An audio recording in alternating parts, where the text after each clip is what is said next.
Good morning, good afternoon, and good evening, everybody, whatever part of the world you're currently listening to our podcast. My name is Al Mina with the Face Economics podcast. Today is 2nd of February, 9:30 p.m. And I will basically just talk a little bit about what's been going on among the social media giants in the US market. As many of you are aware of, my background is in economic development, trade, commerce, accounting, finance, and diplomatic affairs. And so when I decided to develop my concept, I basically fuse everything in terms of my background, academic background, professional background, and experiences into an environment where, people today congregate. Social media was not around, back in my parents' time or their parents' time. It wasn't even around, 30 years ago.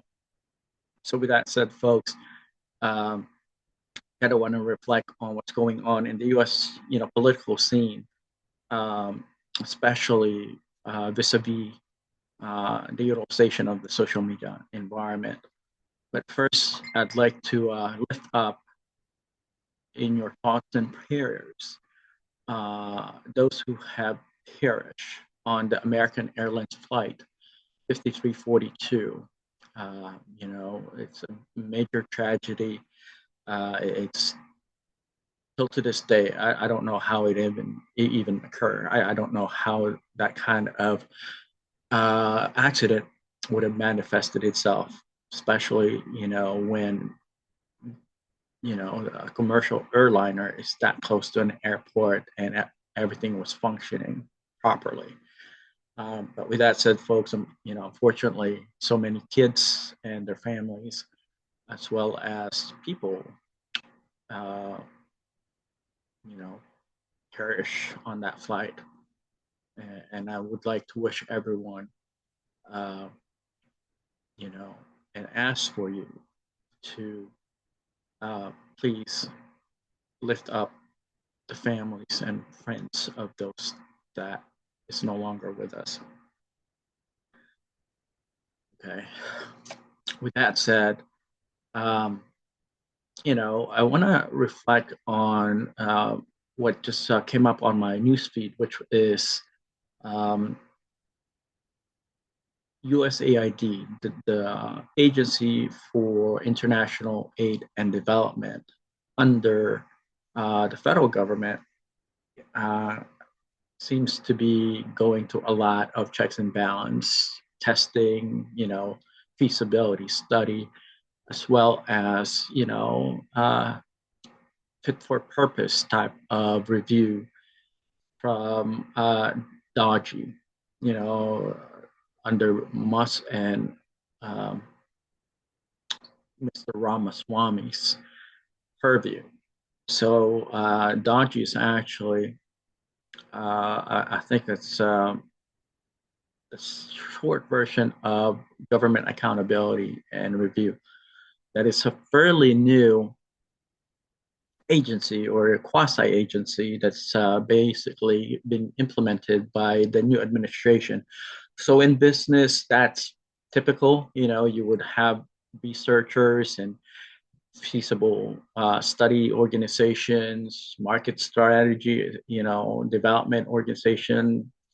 It's like, in business, what I would call research and development as an organization. And now it's been basically introduced into the federal government system. So it's going to be a pretty interesting merger in a way because, um, government and business tend to operate, in parallel on terms of policy and public service, obviously.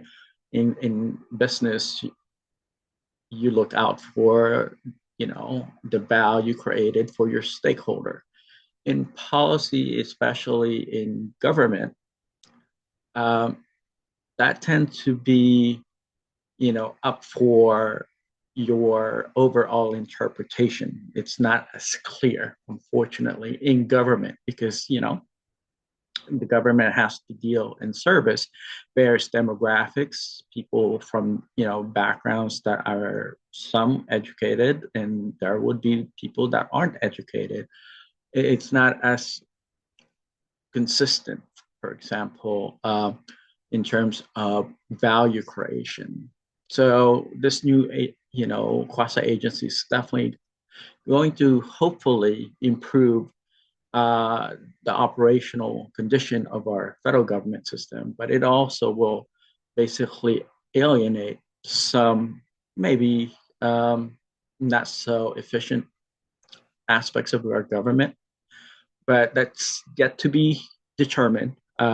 It's a new initiative, never before introduced at this level, where you have billionaires that have created their own companies that eventually became billion-dollar companies, uh, are now have taken the lead role in helping the U.S. government operate.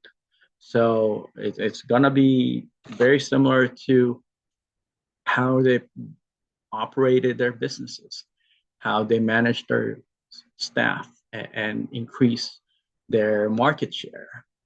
Um, so me coming from a business background, I understand where they're coming from. I also serve in the federal government as a former civil servant, and I can also understand the challenges that people from the government system would have, having to adhere to business principles, for example, um, which leads me to the silencing of Mr. Donald Trump's administration uh, during his first term by the social media giants, Facebook, one of them. I just kind of want to reflect on what took place because, in so many levels, I think this would basically, kind of determine the future of marrying the federal government with the business environment. As you all know, I have heard of, Mr. Donald Trump was the only sitting president to have been silenced by the market, which is the social media giants. Never ever in, U.S. history, at least not to my knowledge, as I research the history of presidential powers, is that not once has sitting president been silenced by mass media, by broadcasting stations. Actually, some of them are wanting to get access to the president's office so that they can report.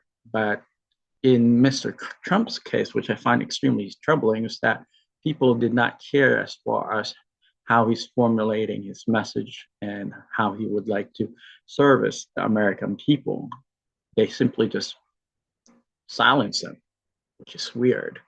Um, and I know what it's like to be silenced. I've felt it, I've experienced it. So, yeah, I thought I basically talk about this in extent so that we can kind of evaluate uh, the overall market conditions in reference to government policy and non-government policy that could disrupt the markets, but also put too much power in the hands of the social media giants.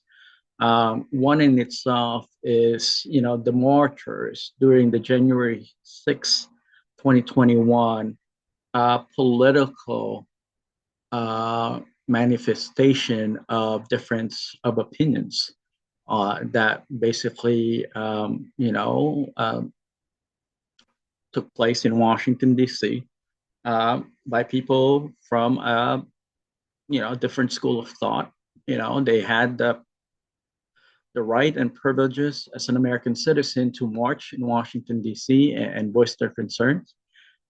And yet they were ID'd by Facebook And not all of them storm any of the federal buildings. For example, there were some people that participated. Actually, they just posted their picture or video on the social media platform on Facebook with participating in the march. But yeah, they were still ID'd by Facebook. So I find that extremely troubling. That's a violation of civil rights, human rights and freedom of speech of the public, when the public is trusting Facebook to be able to express our thoughts, ideas, concerns, and our voice freely on their platform. And then there you are, you're being ID'd, and people, the authorities are now in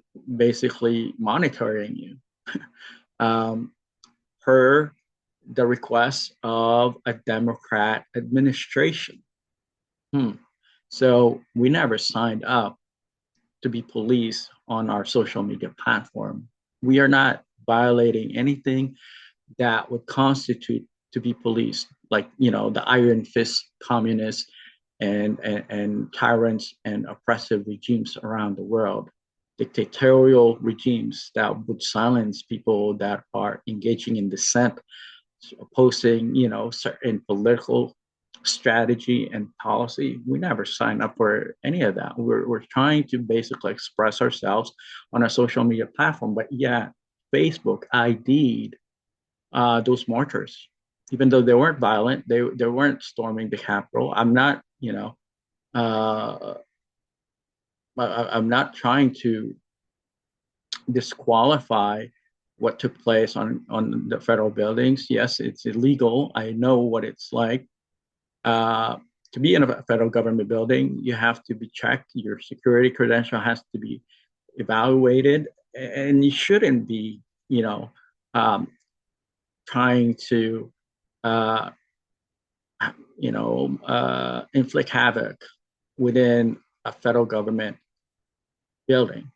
Okay, but my problem is with Facebook itself is that why did Mark Zuckerberg allow Facebook users to be ID'd and transfer their names and personal information to the authorities that has, I mean, if they were marching outside of the buildings and they were basically sharing pictures of the marching, that's their right as an American citizen to march, to voice their opinion and concern and opposition to certain political conditions in our country. That's a part of a democratic society.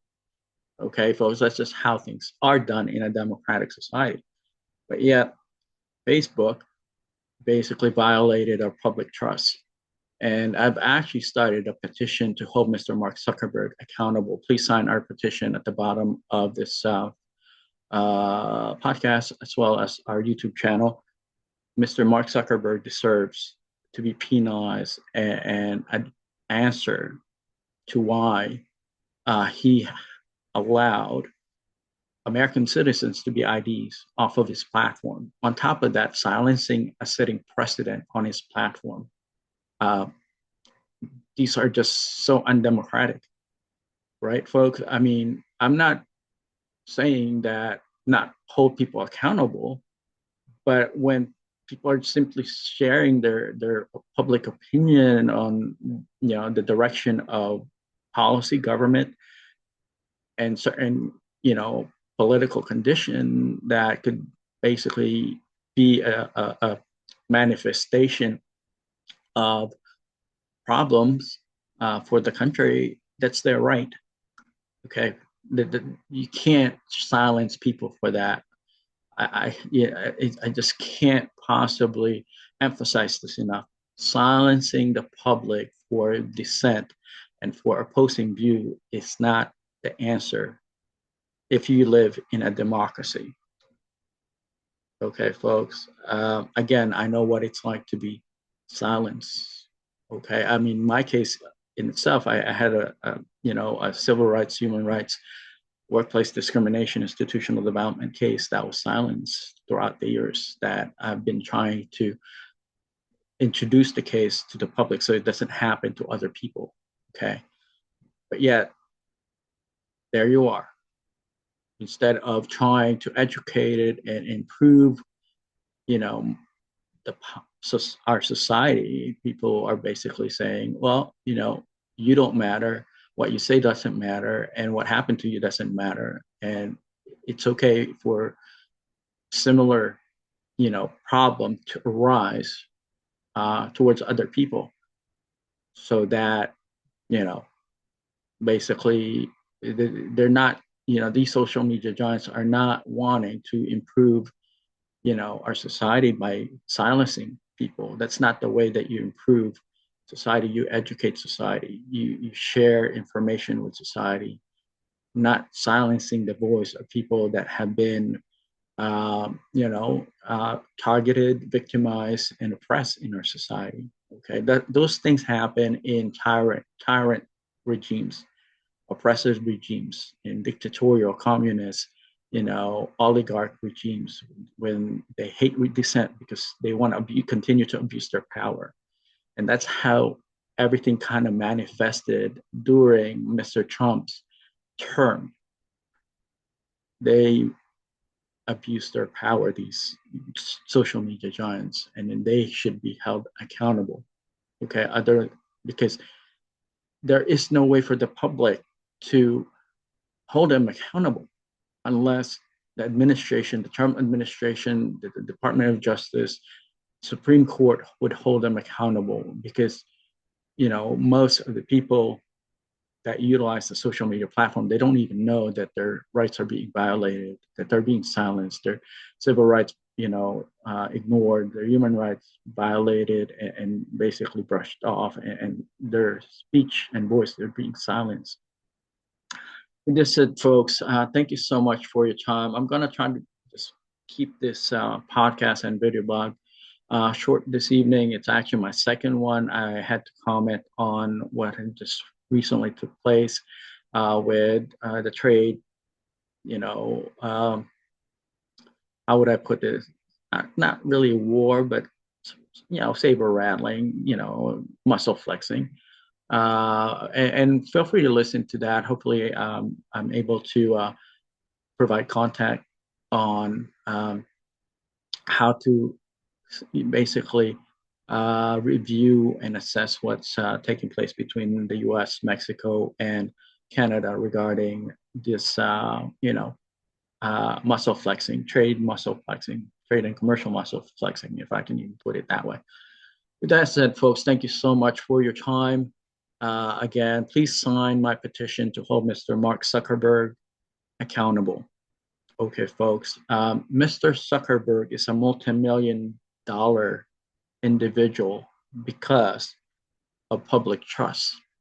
Because we thought that he would be on our side. He would be protecting our freedom of speech, our right to express ourselves, our civil and human rights, while we're on his platform. Okay, but no, basically he took our money, and now he wants to take our liberty as well, which I find extremely troubling, given that I'm a fan of new media. I'm a fan of the social media platform. I'm not saying, I'm 100% sold on Facebook. I'm not endorsing Facebook by any means. I'm simply saying that the social media environment and platform today can be utilized for the greater good, which is to help develop markets and build economies, support job creation, improve democracy around the world. These are the kinds of things that I promoted using the social media platform, not silencing people, not violating human rights or civil rights, or even, putting setting precedent of a country, in a corner and silencing them as if, these social media giants were elected, public servants.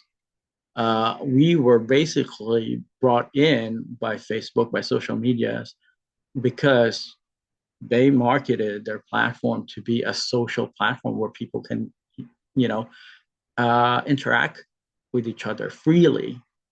Keyword here is freely interact with each other, not, being monitored as a police, apparatus, not as a, you know, uh, party apparatus where we're inundated by the purchasing power of the politicians that paid, the social media platform to advertise on their social media platform.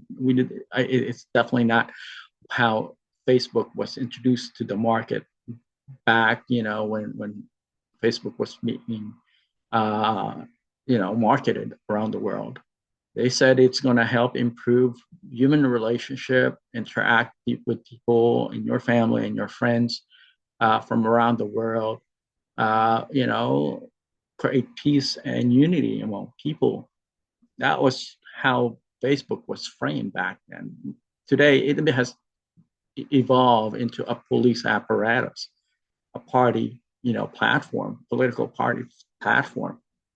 You know, I don't mind, when there's balance and fair assessments of politics on social media. What I would mind to see is when one party is basically uh, overly promoted, and there is no balance on ideas and concepts in politics.